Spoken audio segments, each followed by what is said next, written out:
It's Islamophobia Awareness Month in the United Kingdom. And to celebrate, Prime Minister Keir Starmer has left open the possibility of introducing blasphemy laws.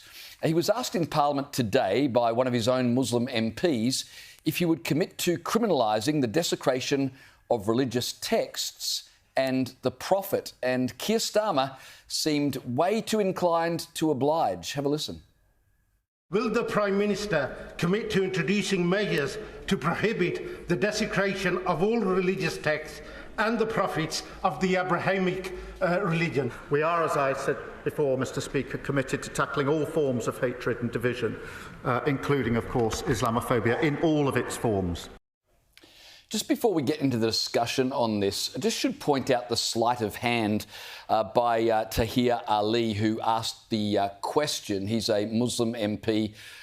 He talked about, can we outlaw disrespect for religious texts and for prophets of the Abrahamic religions? And, of course, what that means is he's talking on behalf of Christians, yes, Jews and Muslims. Now, what's interesting, of course, is that neither Christians nor Jews are calling for the criminalisation of anybody disrespecting their religion, but he pulls them in to make it seem like he's doing this for everybody. Oh, no, he's worried about criticism of the prophet Isaiah.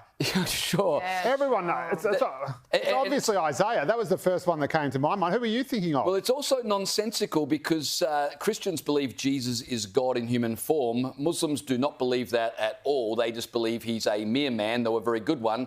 And Jews think he was a total blasphemer. So you've got all of these contradictions. But here's the big thing.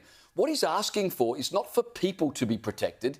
He's asking for ideas to be protected. And the one idea that should never be protected, and I say this as a Christian, is the idea of religion, because religion is your answer to the big questions in life. Where do we come from? What's wrong with the world? How do we fix it? How do you define right from wrong? What happens when you die?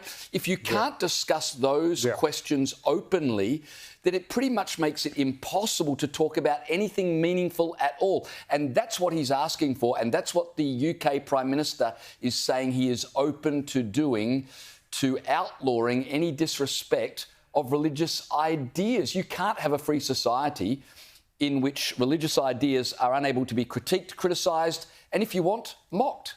Indeed. And the Prime Minister, of course, no one would expect this from Keir Starmer, should have responded by saying, mate, get stuffed. This is the UK. We have freedom of speech here, and that includes people being able to say things that you might not like. Boo-hoo, so sad.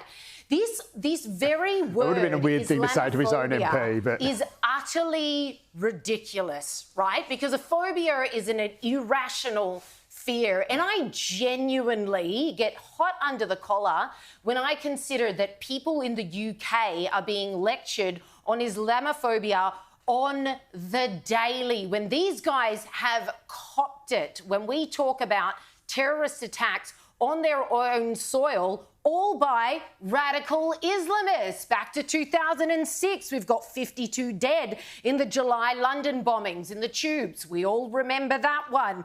May 2017, Manchester Arena bombing, another 22 dead. A month later, 8 dead in the London Bridge attack. And this is not to say nothing of the individual instances of people being beheaded in the street, as was the case with Samuel Paty in 2020, a teacher in France going about his own business, beheaded in the street. And the 2016 case, these are just the ones that came to mind, by the way, the 2016 case of the priest, his name was Jack Hamel, who was beheaded during Mass.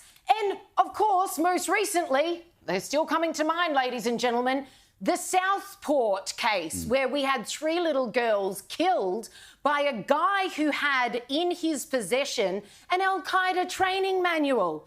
So how dare you lecture people in the UK on being Islamophobic when any fear they have is bloody well founded? If they have concerns relating to Islam, that is a country who can say, don't lecture us, mate, and this has nothing to do with a phobia, this has nothing to do with a racism, this has nothing to do with us hating Muslims. We've simply had a gut full of you gaslighting us into believing there's something wrong with us when we simply keep looking at these cases, and I'm sure if I lived in the UK, I could name far, far more. I haven't even got started on the grooming gangs that have been making a lot of headlines in the UK recently. And their Prime Minister just wants to be like, oh, yeah, well, we're just going to keep, putting the screws in. You guys, we can't have Islamophobia. Yeah,